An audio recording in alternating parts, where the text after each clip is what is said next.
ఏమిట్రా ఊళ్ళో లొట్టపిచ్చు లొల్లాయి కబుర్లు? నేను చెప్పనా గురుగారు? అబ్బా గుర్రుగారు ఏమిట్రా గూబా? మీరెప్పుడు బబ్బు అని గుర్రు పెడుతుంటారు కదండి, అందుకే గుర్రుగారు అన్నాడండి. ఊష్మాండం మొదలు కొడతాను కుంక వేధవులు. ఒరే సిద్ధు, ఈ ఊళ్ళో ఇంకా విశేషాలు ఏమైనా ఉంటే చెప్పు. మరేమోనండి, మీ బావగారండి ఈ శ్రీరామనవ ఉత్సవాలతోనండి ఈ నేలకొండపల్లిని అపరాజ్యుగా మార్చేస్తారటండి. అబ్బా చండ ప్రచండ మహాపండితుడైన ఈ పింగళి అగ్నిహోత్రావధానాల గురించి చెప్పండ్రా అంటే ఎవడో బావా బబ్రాజమానంగాడు అంటారేమిట్రా చెంపు చెంగలప్పలు. మీ గురించి అండి నన్ను చెప్పంటారటండి. మీరట ఈ ఊరినట కిష్కింద చేసేస్తున్నారట. ఎవడ్రా కుంకుడుకాయ కూత కూసింది? పొన్నుకలతో పొడిచాలంటే కూష్మాండం. నమస్కారం బావగారు. నమస్కారం. నమస్ ఉప్పు నమస్ పప్పు. అబ్బబ్బబ్బబ్బా, ప్రతి మాటలోను ప్రాసే, ప్రతి పలుకులోను పాండిత్యమే. అపర పరమానందే కదండి మా అన్నయ్య.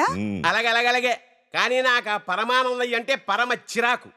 పాండిత్యంలో భూనభోంతరాళాలు బొబ్బలు పుట్టించే భోజరాజుతో పోల్చావనుకో ఏదో సర్దుకుంటా.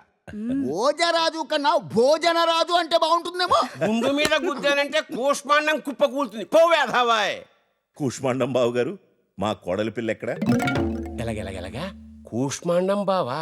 కోడల పిల్ల పెచ్చులుడిన గోడమొహం వీడును. ఏముదినా ఇదేనా రావడం? మా అల్లుడు గోపకిషోరుడు ఇంకా రాలేదా? మా వాడు గోపకిషోరుడు, మీ అమ్మాయి రుక్మిణీదేవి ఇప్పుడు అప్పుడు వచ్చేస్తాడు. పరాచికాలు చాలు. శుభయోగ శుభకరణ ఏమంగుణ విశేష విశిష్టయగు నా కూతుర్ని ఏ తహసీల్దార్కో ఇచ్చి పెళ్లి చేస్తాను. బావగారు మీరు కాస్త. అన్నయ్య గారు, ఆయన బోడి మాటల్ని బోడని వాళ్ళు కూడా పట్టించుకోరు. మీరు రండి, పలహారం చెద్దురు గాని. రావుదినా రా. వెళ్ళండి. పలహారాల దాకా అయితే పర్వాలేదు, అది మళ్ళీ పెళ్లి భోజనాల దాకా వచ్చిందంటేనే ఒళ్ళు మండుతుంది. మీరు ఎన్ననా చెప్పండి, గోపన్న మన కమల చిలకా గోరింకల్లా ఉంటారనుకోండి గురుగారు. నువ్వు నోరు ముయ్యకపోతే కూష్మాండం కుక్కుతా. కాబోయే మామగారికి కళాభివందన. కాబోయే మామగారు, రాబోయే అల్లుడు, ఈ కొబ్బరి పీచు కబుర్లకేం గాని ఈ చిలకేమిటో? కమల పుట్టినరోజు కదా, బహుమతిగా ఇద్దామని మాము. చిలక చాలా బాగుంది. కమల పెరట్లో ఆడుకుంటోంది. వెళ్ళి ఇచ్చేసి వస్తా. అలాగే ఆగాగాగాగాగాగాగాగు. చిలకనే ఎందుకు ఇద్దామనుకుంటున్నావు? చిట్టెలుకనిస్తే బాగోదు కదా మాము. ఎలక పిలక చిలక గిలక ఈ మాటల గారిడి కాదు. నన్ను ఢీకొనాలంటే ఏదైనా సాహితీ సమస్య విసురు. సాహితీ సమస్య అయితే కాసుకో. మీ నాన్నగారి కోడలే అన్నగారి కొడుక్కి కాబోయే భార్యకి పుట్టే బిడ్డకి మీరేమవుతారు? ఎలాగెలాగెలాగెలాగా? మీ నాన్నగారి కోడలి అన్నగారి కొడుక్కి కాబోయే భార్యకి పుట్టే బిడ్డకి మీరేమవుతారు?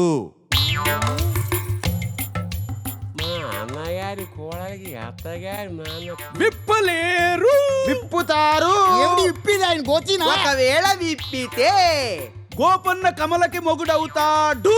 ఒకవేళ విప్పకపోతే కమల గోపన్నకి పిల్లమవుతుంది. గురుగారు, మీరు విప్పలేరు. నేను విప్పుతాన్రా. ఏంటి? ముడి.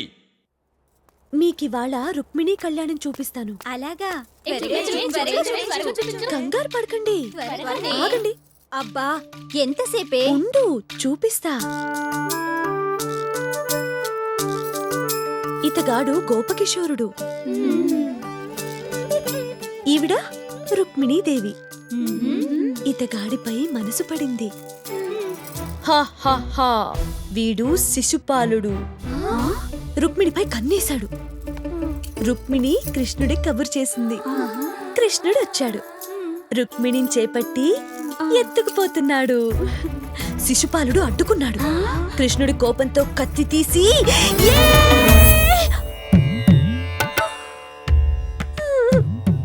రవిక ముడి ఊడినట్టుంది, కొంచెం ముడివేయండి. ఆ తరువాత గోపకిషోరుడు ఎత్తిన ఖడ్గంతో శిశుపాలుణ్ణి తరివేశాడు. రుక్మికి తలని మీసాలని సగం సగం బోడి చేసి పంపించేశాడు. మెల్లిగా రుక్మిణికి 3 ముళ్ళు వేశాడు. ఆ తర్వాత కృష్ణుడు రుక్మిణిని గట్టిగా హత్తుకున్నాడు. ఈ చేతులు మా బావ చేతుల్లో ఉన్నాయి. బావా, నువ్వెప్పుడొచ్చావు? నీ రవిక ముడి ఊడిపోవడానికి మునుపే నా స్నేహితురాలేరి వెళ్ళిపోయారు. ఎప్పుడు? నేను నీ రవిక ముడి ముడివేయడానికి మునుపు. పో బావా. Download and subscribe to ETV win app. 99 రూపాయలు మాత్రమే.